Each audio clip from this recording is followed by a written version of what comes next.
आवाज करते बोला लहरिया लुटाए जाता लहरिया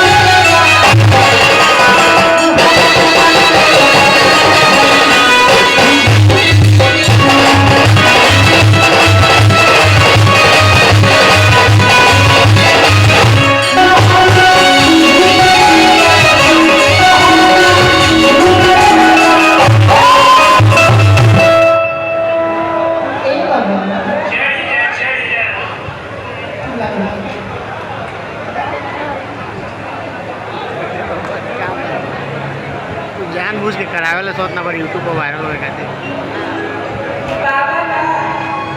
बाबा मामा ये करते बा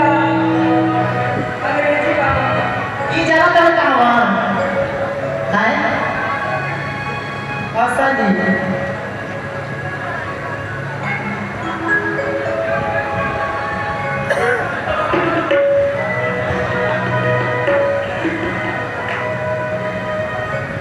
कि चाहे जबनासा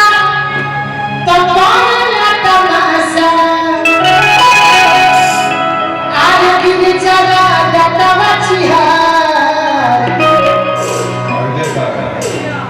समझी साहब के तरफ से पुरस्कार आता कैसे करेगा शुक्रिया अदा करेंगे